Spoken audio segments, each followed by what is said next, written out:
Bienvenidos a este nuevo programa de la Barra Mexicana de Abogados Liberales que vamos a hacer en formato largo. En este caso vamos a hacer una entrevista con un colega liberal.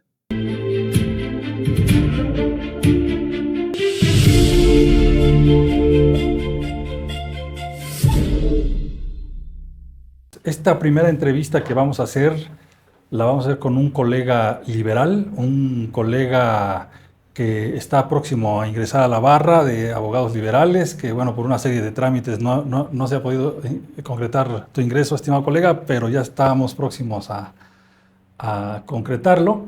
Y el asunto que nos trae el día de hoy es un caso mediático que está sonando en todos los programas de televisión en estos momentos, y el hecho de que está sonando en todos lados es precisamente porque se han violado garantías individuales básicas, garantías individuales que como liberales pensábamos que ya se había superado, que ya no podía existir en México este tipo de arbitrariedades.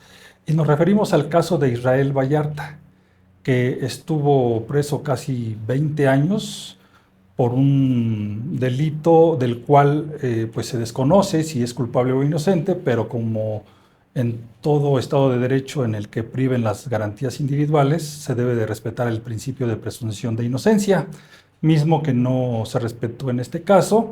Y precisamente tenemos a nuestro colega liberal, el abogado defensor de Israel Vallarta. Bienvenido, Arturo Robles Feria. Sí.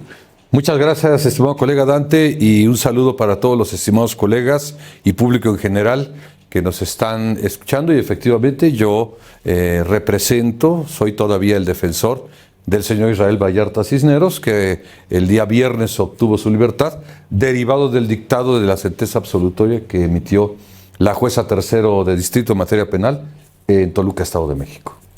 Pues bienvenido, y pues muchas cosas que preguntar, porque pues es un caso, deja tú lo mediático, sino la arbitrariedad que implicó desde el momento en el que conocimos ese montaje que se hizo, que fue una tortura en vivo. Es algo inaudito para una sociedad que en el siglo XXI se jacta de haber superado ya todo este tipo de cosas que se daban en el oscurantismo de la Edad Media. Claro. Y pues a mí me surge mucho la inquietud, estimado colega, ¿por qué siguió encerrado tanto tiempo si se evidenció desde un principio que todo fue un montaje? Sí, es muy buena pregunta, y bueno, yo creo que todo el auditorio debe de tener muy claro esta cuestión. Ya en otros medios de comunicación se ha dicho, pero bueno, el señor Vallarta, a diferencia de la señorita Florence Cassés, que fue su acusada y que sabemos que en el año 2013 la Suprema Corte de Justicia de la Nación liberó por esta escenificación de la detención de que fueron objeto, y que le llamó escenificación ajena a la realidad, y que trajo como consecuencia lo que ya también conocemos como el efecto corruptor y la exclusión de todo el material probatorio que derivó precisamente de esta detención.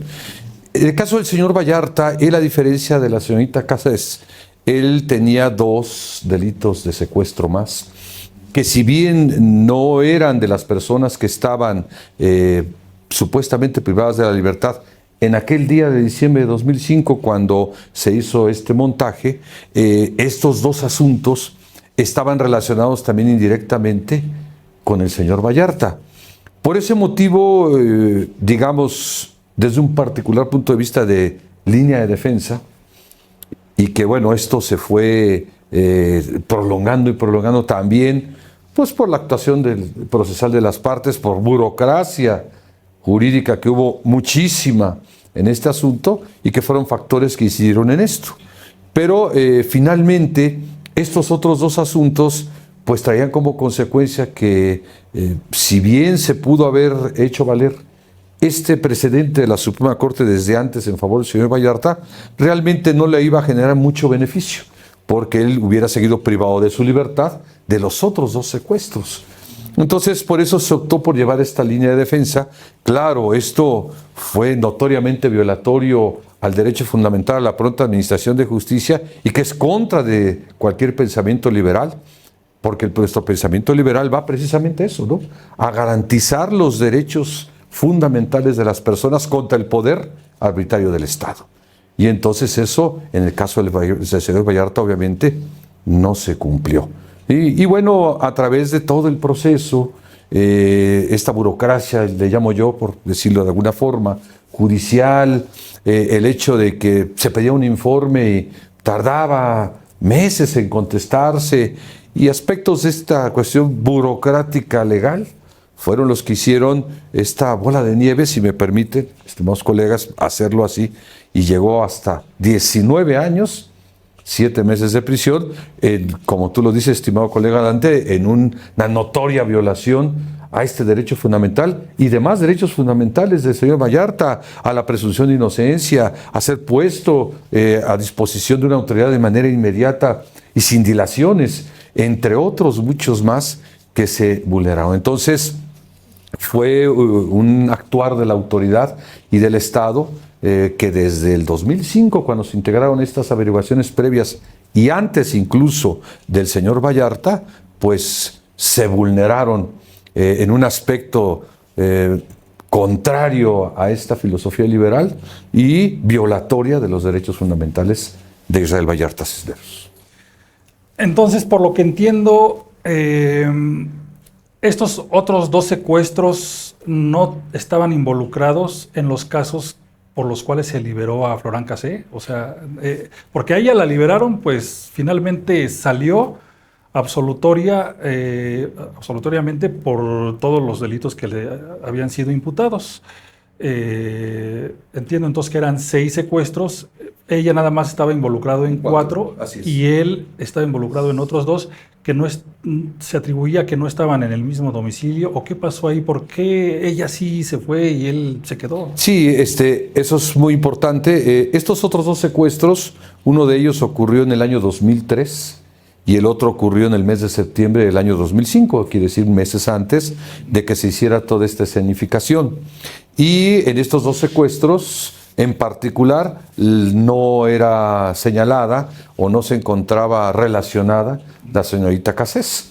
Pero finalmente lo más importante, y a colación de que tocas este punto, estimado colega Dante, es el hecho de que estos 2 asuntos, en la sentencia que la jueza tercero en materia penal del Estado de México ya dictó, si tú analizas, o si ustedes, estimados colegas, analizan esta sentencia, y al público también, porque va a estar a disposición del público en general, podrán ustedes ver que finalmente el órgano jurisdiccional, la jueza, toma en consideración que si bien estos 2 secuestros no eran de las 4 personas que supuestamente se encontraban en el rancho Las Chinitas el día de la escenificación, llámese los 3 adultos y el menor, bueno, el niño que en ese momento se encontraba ahí, también es cierto que el reconocimiento que hicieron estas 2 víctimas, ya de manera directa en la persona del señor Vallarta, sumado al hecho de que ese reconocimiento que se hizo en Cámara de Gesell no contaba con un defensor, ¿sí? se derivó precisamente, o fue posterior a esta detención notoriamente ilegal que se hizo del señor Vallarta. Por eso es que finalmente él sale absuelto y exonerado de todos los secuestros, obviamente de la delincuencia organizada, porque no se demostró que él fuera integrante de la organización criminal de los Codiacos, y ya la aportación del arma y la posesión de armas de fuego y cartuchos del uso exclusivo del ejército, todos estos, pues fueron por vía de consecuencia.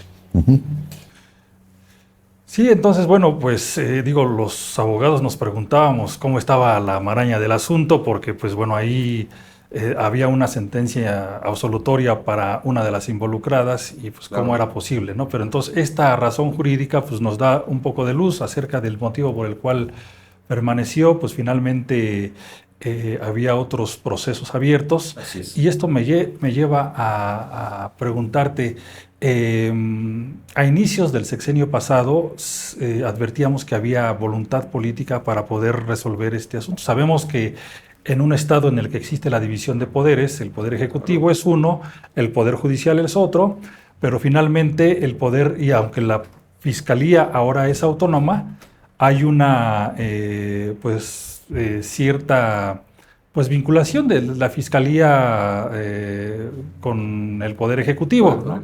Entonces, si había esa voluntad política, ¿por qué no se agilizó esto? ¿Qué tenía a su alcance la Fiscalía o el gobierno federal para poderlo agilizar? ¿Y por qué tardó tanto tiempo en concretarse? Porque por lo que entiendo, pues esto terminó por una sentencia del juez, ya no por ninguna acción que haya llevado a cabo la Fiscalía ni nada, ¿no? Definitivamente. Entonces, ¿qué pasó ahí?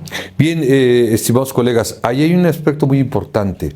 De acuerdo a las reglas del sistema por el cual el señor Vallarta fue juzgado, existe una figura que se llaman conclusiones no acusatorias. Estas, como muchos otros lo sabemos, pero para el público también en general, da la posibilidad de que la Fiscalía pueda retirar los cargos, ¿sí?, de los que inicialmente acusó a una persona y que esto traiga como consecuencia su inmediata liberación. En mi caso, yo como defensor del señor Vallarta, gestioné ante la Fiscalía General de la República en el año 2021 precisamente eso. Yo solicité que se formularan conclusiones de no acusación, ponderando el precedente que ya conocíamos todos de la Suprema Corte, además de que eran notoriamente inconsistentes tanto los actos de investigación, líneas de investigación y demás medios de prueba y pruebas que se habían allegado en estas averiguaciones previas, en estas otras dos, de las otras dos personas que omitiré los nombres por cuestión del sigilo, pero que traen sus iniciales o vienen sus iniciales en la sentencia que se dictó del caso del señor Vallarta. Y pues no hubo realmente por parte de la Fiscalía General de la República ninguna voluntad política. Ellos argumentaron en alguna reunión que tuve con ellos que no era posible, o que yo entendiera que no era posible, porque había víctimas de secuestro. Yo les comenté en ese momento, eso es algo muy lamentable y nosotros lo entendemos, digo, como parte de la defensa, pero ustedes deben entender, y ahí viene entonces, estimados colegas, una concepción de la filosofía liberal. El señor Vallarta fue víctima del Estado. ¿Por qué? Porque fue torturado. Y eso estaba más que demostrado en los dictámenes de protocolo de Estambul, y en específico uno de ellos, que fue el que la jueza resaltó más en esta sentencia que dictó. Y bajo esta premisa les digo, entonces, ¿qué estamos entendiendo? ¿Que el señor Vallarta es víctima de segunda? ¿Que realmente el ser víctima del Estado, al haber sido torturado, y que esa es la concepción liberal? Tratar de evitar que el Estado sea arbitrario, un poder absolutista, o no sé, una oligarquía incluso. Pero entonces, bajo estas premisas, no hubo eco. Incluso ellos nos llegaron a contestar y dijeron que no era posible. Entonces, si habláramos, estimado colega, de alguna cuestión de voluntad política, podemos decir que el que menos tuvo voluntad política fue la Fiscalía General de la República. Incluso agrego a esto muy brevemente, apenas recientemente, en el 2023, promovió un amparo para solicitar lo que se conocía en este sistema tradicional o sistema mixto escrito como el cierre de instrucción. El juez del proceso, entonces juez, todavía no estaba esta jueza, me lo negó señalando que había pruebas pendientes por desahogarse de la Fiscalía y de los asesores jurídicos de las víctimas. Finalmente el amparo se promovió en contra de esa determinación del entonces juez tercero y así llamado de procesos penales federales, todavía en esa temporalidad. Se fue al amparo, el amparo fue concedido y la Fiscalía lo recurrió a través del recurso de revisión. Entonces, realmente también el proceso se retrasó porque la Fiscalía General de la República impugnó prácticamente todo lo que el señor Vallarta y la defensa realizó, pasando por alto que la Fiscalía General de la República, en aras de esa división de poderes, en aras de ese federalismo, faltó a la probidad de ser una institución de buena fe. Y esto lo vimos de manera notoria con todo esto.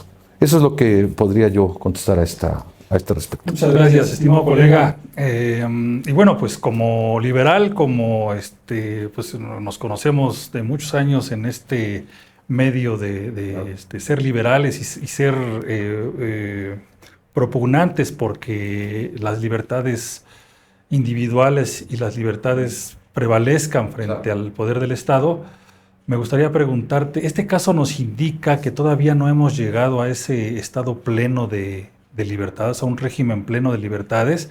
Hemos estado haciendo difusión del contenido de nuestro pensamiento liberal en nuestras redes sociales, diciendo que este sistema liberal tiene ya casi 300 años de impulso, de que se ha estado viniendo, instalando en la mayoría de los países del mundo. Y resulta que a casi ya 300 años de haber llevado a cabo este impulso de libertades, en pleno siglo XXI todavía nos encontramos con una tortura transmitida a nivel nacional que pues ninguna autoridad se detuvo a analizar como una causal pues, de presunción de que ahí existió algún... violación flagrante a los derechos humanos. Exacto, violación flagrante a los derechos humanos. Entonces, este caso nos indica que todavía no hemos llegado a ese pleno estado de libertades. Sí, estimado colega y estimados colegas y público general que nos escucha, yo creo que sí, realmente se ha avanzado desde el año 2005, que fue el caso del señor Vallarta. Al día de hoy, dentro del plano legal, en las leyes, en la normativa existente, pues sí tenemos bastantes mecanismos de protección de los derechos fundamentales, tanto de orden jurisdiccional como de orden no jurisdiccional, medios de control de la constitucionalidad de carácter jurisdiccional y no, y que son muy efectivos para poder combatir este tipo de violaciones a derechos fundamentales como de la que fue objeto el señor Vallarta. Pero también tenemos que ser sinceros, tenemos que ser objetivos. Realmente yo creo que falta mucho. Existen las instituciones, existe la ley, existe la norma, pero yo creo que las autoridades se han quedado cortas en este aspecto. No podríamos hablar si la tortura sea todavía una práctica normal dentro de la sociedad en México por parte del Estado, o que por el contrario esta ya haya sido erradicada completamente bajo un aspecto, una connotación 100% liberal. Pero de que sí existen avances, sí lo son, y esto deviene desde aquella reforma integral del 10 de junio de 2011, la reforma integral de los derechos fundamentales, a nuestro artículo primero de la Constitución, en donde ya se establecen las obligaciones genéricas y específicas del Estado para con los derechos humanos, el respetar, garantizar, proteger y promover los mismos, y las obligaciones que tendrá el Estado en caso de no cumplir con estas. Sí. Estimado colega, bueno, con base en esto que comentábamos, pues esto se dio en el año 2005-2006. Entendemos que en esa época gobernaba en México pues fuerzas conservadoras, ¿no? Así es. Fuerzas conservadoras que, bueno, sin tratar de politizarlo ni llevarlo a otro aspecto que no sea el jurídico, pero sí es muy importante para este discernimiento que estamos haciendo sobre la filosofía liberal. Pues digo, por ejemplo, tuvimos el caso de Alemania, que acabada la Primera Guerra Mundial instauró un régimen republicano y pues, no pasaron ni 15 años cuando un loco tomó el poder, de estos que traen el pensamiento ultraconservador reaccionario. Y digo, no es por asimilarlo al régimen que vivíamos en esa época, pero pues son del mismo espectro político, ¿no? Son fuerzas conservadoras y reaccionarias. ¿Hay riesgo de que este tipo de fuerzas en algún momento lleguen al poder y puedan abolir los derechos que pues permiten que se dé este proceso en el que, aunque pues fue mucho tiempo el que estuvo en prisión, pero finalmente pues se hizo algo de justicia? Sí, sí, yo creo que ahí, estimados colegas, público general, yo espero que no sea así, que este tipo de pensamiento conservador y que de alguna forma también va un poco relacionado con el neoliberalismo, hablando de las consecuencias desde el punto de vista económico del neoliberalismo, que puede llegar incluso a hacer esa disparidad, ¿no?, entre ricos, la división de las clases, ¿no?, las clases sociales. Al margen de esto, yo espero que no vaya a ocurrir esto en nuestro país, pero ahí hay una cuestión muy importante y quisiera traerla a colación como un aspecto reflexivo. Recientemente, en enero de este año, salió publicado en el Diario Oficial de la Federación la reforma al artículo 19, párrafo segundo de la Constitución, que ya está legitimando de nueva cuenta la prisión preventiva oficiosa. Y que incluso, bajo una connotación 100% liberal, la Corte Interamericana de Derechos Humanos, en las 2 resoluciones que ya todos conocemos que emitió, declaró que esa figura, esa medida cautelar de prisión preventiva oficiosa, era violatoria de derechos fundamentales y sobre todo de la presunción de inocencia en su regla de trato procesal o en su vertiente de trato procesal, y una pena anticipada, ¿no? Como antes de juzgarme ya me estás privando materialmente de mi libertad. Espero yo que este tipo de reformas conservadoras, antiliberales y restrictivas de los derechos fundamentales no se repitan más. Esta reforma al artículo 19 constitucional, que tiene más tintes de carácter de política de Estado, que pudiera, no sé, o que no es para nada liberal, está haciendo un retroceso. Es regresiva y vulnerando los principios interpretativos de los derechos humanos, el principio de progresividad y el principio pro persona. Entonces, reformas como estas son las peligrosas, que nos podrían llevar a un Estado conservador o incluso a un Estado a través de una oligarquía o una dictadura, que serían contrario completamente a las ideas liberales. Yo espero que no, porque prevalecen nuestros medios, mecanismos de protección de los derechos humanos, como lo comentaba hace un momento, junto con los medios de control de la constitucionalidad, que forman parte de lo que la Corte ya le llamó el parámetro o bloque de regularidad constitucional, son los que están sustentando precisamente este aspecto liberal y esa cuestión de observancia de los derechos fundamentales. Reformas como estas, conservadoras y regresivas, son las que no debemos permitir.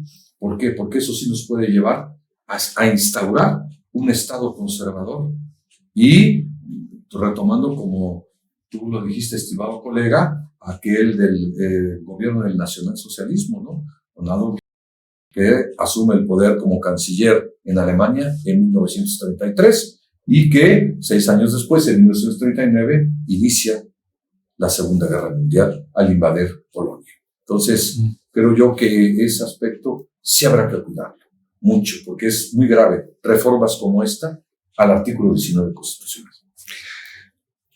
Bueno, también es evidente que no es un caso aislado este de Israel Vallarta. Yo recuerdo claramente uno que se dio por ahí pues por las mismas épocas, en la época en la que Miguel Ángel Mancera era procurador de la Ciudad de México, en el que se arrestó a Sergio Ortiz Juárez y Lorena González Hernández, que supuestamente pertenecían a una banda conocida como La Flor, que supuestamente habían secuestrado al hijo del señor Martí. Y pues al final se descubrió que pues se encontraron las pruebas de quién había realmente sido y pues eso totalmente quedó sin efectos, siendo que este señor Sergio pues no tuvo la misma suerte de Israel y él murió en prisión, pues sí. No sabemos en qué condiciones y con esta tortura pues que pues sabemos que existe en México. Y tomando en cuenta que no es un hecho aislado y que se dan estos casos cuando la autoridad intenta dar una imagen de efectividad llevando a cabo estos montajes y agarrando a ciudadanos inocentes. Digo, no sé si Israel Vallarta realmente es totalmente inocente, no lo digo, pero finalmente se tiene que resolver, se tiene que preservar su presunción de inocencia, ¿no? Pero tomando en cuenta todo esto, te pregunto, ¿qué podemos hacer los ciudadanos comunes y sus abogados defensores, nosotros como colegas abogados que defendemos las libertades y que somos liberales, además de ser abogados y de defender las libertades, nuestro pensamiento filosófico es liberal? ¿Qué podemos hacer para protegernos de este tipo de arbitrariedades? Claro que sí, estimado colega y estimados colegas. Yo creo que un factor muy importante será ejercer y exigir que se hagan efectivos esos mecanismos liberales de protección de los derechos fundamentales que ya nuestras leyes actualmente los establecen. Exigir que efectivamente las fiscalías actúen, como lo comentaba hace un momento, que sean un organismo realmente de buena fe, que no fabriquen pruebas o estructuren o realicen o integren lo que ahora conocemos como la carpeta de investigación, en el tiempo del señor Vallarta, averiguación previa, de una manera correcta y no con esos vicios o con esas malas prácticas que ha caracterizado mucho tiempo a las fiscalías. Profesionalizar realmente a las policías, ¿sí? Y no bajo aspectos de falta de presupuesto o políticas públicas no muy creíbles, establecer que no haya esa profesionalización de los organismos policíacos, así como también, pues incluso de la Guardia Nacional, que si bien, bueno, viene esta reforma, pero yo creo que ahí es una reforma superficial, debe ser más a fondo, que realmente se establezca una profesionalización. Y a nosotros como defensores y como ciudadanía nos toca pues exigir que realmente se haga respetar ese liberalismo social, ese equilibrio que debe haber entre los miembros de una sociedad con el Estado y evitar actos arbitrarios del mismo. ¿Cómo lo lograremos? Hay que ejercer, hay que hacer valer esos mecanismos de protección de manera efectiva, exigirle al Estado y en esa medida es como creo yo que nuestra labor como sociedad y como abogados y juristas dentro de la misma podrá entonces tener ese efecto liberal que todas y todos queremos y más nosotros que tenemos esta filosofía liberal. Desde tu punto de vista, ¿qué aportaciones puede hacer precisamente la filosofía liberal para prevenir este tipo de cosas y para mejorar? Ya nos comentabas sobre las reformas al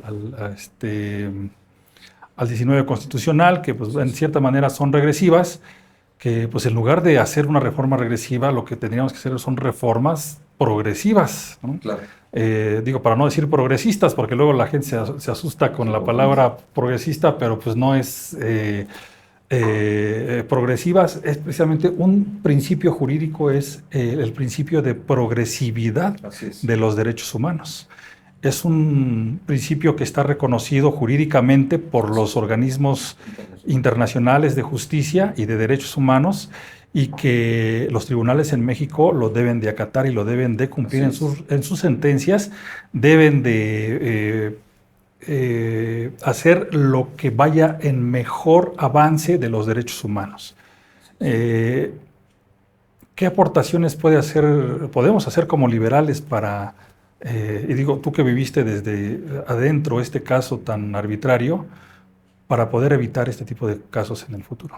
Sí, estimado colega y estimados colegas, yo creo que una parte muy importante es dar a conocer a la sociedad y hacer difusión de este tipo de arbitrariedades que se han cometido por parte del Estado, ejerciendo un poder absolutista del mismo en contra completamente de la filosofía liberal, y yo creo que eso puede ser un aspecto muy importante, el hecho de tener canales de comunicación como este, estimado colega, en donde el público se entere que efectivamente el Estado está obligado a respetar los derechos fundamentales de todas y todas las personas y de todos los ciudadanos de este país, ¿sí? Incluso los extranjeros que estén en tránsito, todos absolutamente, o por alguna calidad migratoria que estén en nuestro país, tienen derecho a eso. Entonces yo creo que haciendo programas como este, haciendo difusión sobre la mala actuación de las autoridades, como fue en el caso del señor Vallarta, yo creo que eso será un mecanismo, entre otros, muy importante que podemos ejercer como ciudadanos bajo nuestra libertad de expresión, ejercerla de manera efectiva y dar a conocer al Estado, al pueblo, a la sociedad, ¿sí? Que para que exista un Estado democrático de derecho liberal, debe de ser efectivo esta protección a los derechos fundamentales y el poder del Estado debe ser restringido y debe de ser controlado. Sino que vamos a estar en un Estado policial, como decía el maestro Eugenio Raúl Zaffaroni, o un Estado absolutista, ¿sí? Basado en una dictadura o, como comentábamos, en una oligarquía. Pues, estimado colega, te agradezco mucho. Eres el padrino de este programa, es el primero que hacemos. Muchas gracias. Esperamos contar nuevamente con tu presencia en Claro esta que sí, serie estimado de colega. programas de formato de entrevista que vamos a hacer en nuestras redes sociales de la barra de abogados liberales. Y pues al público televidente, estimados colegas que nos ven, no se olviden de darle pulgarcito arriba, como dicen los youtubers, compartan este contenido para que se difunda esta filosofía liberal. Soy Dante González, presidente de la barra. Nos vemos en el próximo capítulo y que la luz de la razón brille en la justicia.